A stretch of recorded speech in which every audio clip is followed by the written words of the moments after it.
Hi guys, so today's video is going to be a little bit of a different video. So recently, a couple of weeks ago, Louis Tomlinson, a former member of One Direction, released his second studio album, Faith in the Future, and I didn't really think much of that when it came out because I was just like, okay, cool, another One Direction member releasing an album, that'll probably do well in the charts. But then, when this album went to #1 this week, I found out from a social media post from the lead singer of one of my favourite bands, Hurts, Theo Hutchcraft. He posted and said that he wrote a lot of the songs on this album. He co-wrote them with Louis, and also Joe Cross, who was the producer of like the first two Hurts albums, and also David Sneddon, who is like a famous songwriter. He won Fame Academy in like 2002. He like works on a lot of Hurts songs with them and like co-writes a lot of their songs, and that was the songwriting team for Faith in the Future by Louis. I was very intrigued when I read Theo's post about this. Like, I thought like, oh, this is just going to be like another like soft pop like One Direction type album, but no, I was completely wrong. So I was intrigued by that, and then I was sort of thinking about maybe I should listen to this album, and then I started seeing like reviews on NME saying like One Direction's Louis Tomlinson releases an industrial rock album.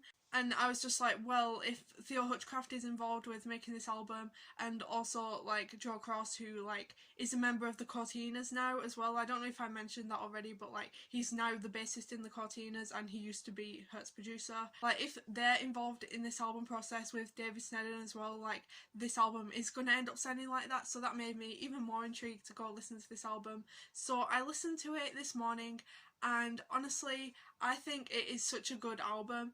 I was very pleasantly surprised by this album. Like, this is nothing like anything that Louis has like done before with One Direction or anything like that. Like, I feel like I'm quite happy that Theo introduced me to this album, because like honestly I would never have like thought to listen to it myself. Like I've never really listened to like much of Louis like solo music. Like, I've listened to One Direction songs, obviously, like everyone knows One Direction songs, and like actually when I was like 14, when Louis released that song with Steve Aoki called Just Hold On, like when that song first came out, I did really like that song, and I was like, oh, these lyrics are like really like inspirational. And yeah, I did really like used to like that song, but like I've not heard any of like Louis solo music since that came out, and that was like forever ago when that song came out. Something that I remember about that song is that it was always on the radio, like whenever the teachers let us listen to Radio 1 like in secondary school, and it would always come on the radio, and I'd just be kind of like just listening to it, enjoying it. But yeah, as I said, like this album is nothing like One Direction or anything like that. I've actually seen a lot of people on Twitter recently, like One Direction fans, like also some Harry Styles fans, checking out this album as well, and like a lot of them are saying like, oh, this album isn't really for me, it's a bit of a departure, a bit different, and that kind of made me interested to listen to it as well. This album is like a very like synthy rock album. Some of this album definitely does sound a lot like Hurts, like, and Cortinas as well. You can definitely hear the influence of Theo and Joe in this album. Like, you can get the vibes of their music in it. But like there's a lot of influences from like bands that Louis says he listens to as well. There's a lot of heavy Arctic Monkeys influence and Oasis as well. When I was on Spotify like looking to stream this album, like there was a playlist on Louis' page saying like songs that I listened to on the tour bus or something, and I clicked on it, and there are actually so many bands that I love that like he said he listened to. Like, there was The Killers, which was like surprising to me, although it wasn't, because like I heard somewhere that he covered Mr. Brightside. I'll have to check that out and see what that sounds like. But yeah, there was a lot of Killers songs on that playlist, basically the whole of Hot Fuss. Then there was like a lot of Maximo Park as well, which was surprising. There was Editors, there was White Lies, some of my favourite like dark synth bands, and there was a lot of Oasis as well, obviously, some Arctic Monkeys, so like that sort of confirmed my theory of like those two being like some of the main influences for this album. Like, if you haven't listened to like any of Louis' solo music since like One Direction, like definitely go check this album out. Like, I think you'll be pleasantly surprised, like I know I was. Also, I think a lot of like the change in like the genre of Louis' music is to do with like the fact that he recently left Psycho Records, which is Simon Cowell's record label, and he is now signed to an indie record label called BMG Records. I think like with this new record label, because it's an indie label, like he would have a lot more freedom to like make whatever music he wanted and do whatever he wanted to do, and collab with people like Joe Cross, Theo Hutchcraft, people like that, and like actually make like the genre of music he wants to make. Well, I think while he was on Psycho Records with Simon Cowell, I think Simon was probably like pushing him to make like more pop music. Yeah, so like you can definitely see, like I feel like this is like Louis Tomlinson's like true self. Like I feel like his last album, Walls, I don't know if I'm remembering this correctly, but I feel like that was like definitely more like a soft pop album. I'll have to like re-listen to that, like see if like I'm right, but I don't really know. But yeah, I think it is like definitely a departure from that album and like the style of that album. Okay, so now I'm going to get into my actual review of this album. So this video is just going to be me like talking about each song on the album, all 16 songs on the deluxe edition, and I'm going to just like explain in a couple of sentences like what my opinions are on each song. I'm also going to make like a separate video after this, like ranking all the songs as well, and like saying what are my absolute favourites, like the ones that I like the least on the album, and I'm going to make that into another video in case you guys want to see that. So stay tuned to this channel, subscribe if you want to see that in the future. So let's start with track 1, The Greatest. Like when this song started, like this is such a good intro to the album, honestly. Like the industrial sounds at the beginning of this song, like I was just like, yes, this is going to be such a good song, and I just loved the sound of it instantly.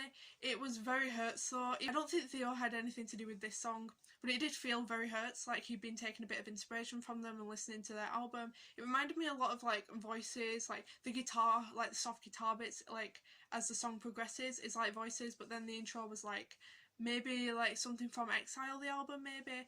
It was a bit like Gary Newman and Depeche Mode-ish as well, which like if you subscribe to me you'll know that that would be a sound that I would enjoy. So yeah, this song was just really good. I feel like this is probably in like my top 5 on the album. It's probably like my 5th favourite or something. Track 2, Written All Over Your Face. I really love like the guitars on this song, like it was just really upbeat and fun, and like it had quite an interesting melody. Track 3, Bigger Than Me. This song has like such a big anthemic chorus, and I really love that about it. Like the part in the song where like he's singing the chorus and he's like really like belting it out, like the vocals in that are really good, and it just kind of makes you want to sing along. It feels like a song that you would scream to at a festival. Track 4, Lucky Again. This song was well written and like the storyline was pretty good. Some of the lyrics were funny in this song as well. I feel like this is the song where there was a lyric about like he just works in a cinema selling tickets, but like if you think he's the answer to your problems then okay. I can't remember like the exact lyric, but like because I've only listened a few times, but yeah, that lyric was kind of funny to me. Track 5, Face the Music. This wasn't like one of my favourite songs on the album, but it was pretty good, and like I feel like it will grow on me over time. But yeah, it was kind of like more of a chilled song, and it had some nice like instruments going on in it though. Number 6, Chicago. This is probably one of my favourite songs on the album. The storyline was really good as well, like it's really cute. The lyrics also gave me the vibe of like Dorothea by Taylor Swift. Like that thing of like, if you ever get tired of being known for who you know you'll always know me. That's in Taylor's song, but like that was the vibe of this song too. Like the fact that like you've always got that one person from your hometown who's there for you, even if like everything with fame and fortune goes wrong, like you can go back to them and feel safe. Even if there was like heartbreak or whatever in that relationship, like there's still sort of like a flame that's there, and like that's like the vibe of this song, and it's a really cute storyline. I really like this one. Like I also checked the credits on this song, and this song has like only one other writer on it, which maybe suggests that it's quite a personal song. And also I really love like the anthemic chorus of this song as well. Track 7, All This Time. So this song had some like really good instruments going on in it as well. The lyrics were cute too, good storyline. I don't have too much to say about it though, it wasn't like one of my absolute favourites. Just like a cute, nice song. Track number 8, Out of My System. This song I love so much. I'm so sad that it's only like 2 minutes long though, because like if it was like 4 minutes long I would literally like carry on listening to it for like 4 minutes. And this song literally, it sounds, the guitar part in this song, it literally sounds exactly like Brainstorm by Arctic Monkeys. And also because like I looked at Louis' playlist of his favourite songs and saw Maximo Park on there, like it was giving me like Apply Some Pressure by Maximo Park vibes as well. When I listen to this song, all I can see in my head though is just like the crowd from Reading and Leeds Arctic Monkeys, like when they play Brainstorm and the whole front of the crowd is just like moshing to that guitar bit. Like I feel like that might be what it's like in the mosh pit at like a Louis Tomlinson concert when this song comes on. It definitely has like a mosh pit vibe to it. But yeah, I do really like this song. This is probably one of my favourites as well. Track number 9, Headline. This song has some good storytelling as well. I feel like this might grow on me a bit after a few more listens, but like honestly at the moment it's probably like maybe my least favourite on the album. Now we're getting into the songs on this album which were written by the Dream Team, also known as Theo Hutchcraft, Joe Cross and David Sneddon. We're going to start with track 10.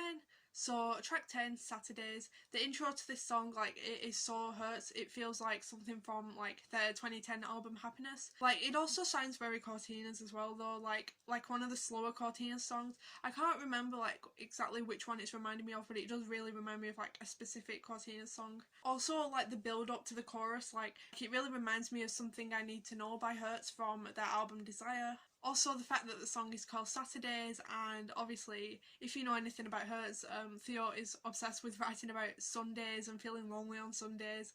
This song, it's feeling lonely on a Saturday. Also something else I wanted to mention about this song, like the part where Louis sings like the Some Things Change bit, and like his voice in that part literally sounds like Liam Gallagher in Champagne Supernova. Like the part where he's singing like why, like that part of Champagne Supernova, like he sounds exactly like Liam in that part, like in this song, and I was just like, is that intentional? Track 11, Silver Tongues. The intro to this song is also a very Hertz intro, but it's also very Cortinas as well. It actually sounds like Modern Love, which is the song that Hertz wrote and gave to Cortinas, and then they modified it a bit and made it into their own song. And like Modern Love was like my most played song on Spotify for like 2 years in a row, like in 2020 and in 2021 as well. So like that suggests that I would definitely love this song as well. It literally just sounds like Modern Love. And the outro of this song also gives me like Hertz Cortinas vibes too. Also the part in the song when Louis sings about a master plan, I'm like, Oasis. Now we're on to probably one of my favourite songs on the album, number 12, She's Beauty, We Are World Class. This is literally the most Hertz song on the album. Like it literally sounds exactly like Better Than Love from the album Happiness, and that was like the first Hertz song ever released, and this song sounds so much like it, and it just like the chorus especially, like it just reminds me of it. Like it basically has the same tune in the chorus, like almost exactly. And then there's also a bit between like the choruses and the verses that sounds exactly like Nothing Will Be Bigger Than Us from the album Surrender, which is my favourite Hertz album. So yeah, this song basically just like feels like a new Hertz song, to be honest. I really love it a lot. Also like the first verse of this song where it's like, I can't remember like all the exact lyrics, but like it's quite like poetic and he's talking about like fairy tales and stuff, like that just like screams like written by Theo Hutchcraft to me. As I said, this song is one of my favourites on the album, possibly like my top favourite. Now we are out of the songs written by my favourite people, and now we are on track 13, which is Common People. This song, like the title of it, it screams Pulp reference to me. I feel like that definitely is a reference to Common People by Pulp. The lyrics of this song are about like escaping a small town, and like it's like we didn't have much growing up, but like it was enough, and like we were happy and we got through things, and like I've got my family and all that, and it's a pretty relatable song. I do like it. Track 14, Angels Fly. The lyrics of this song are actually like pretty beautiful and like poetic, and like the storyline about like the couple in the song like falling out, but then like he drives to her house and then they're like, we'll talk about this argument in the morning. The storyline's just really cute to me. Track 15, Holding On to Heartache. This is also a very good song, and I relate to the lyrics of this song a lot.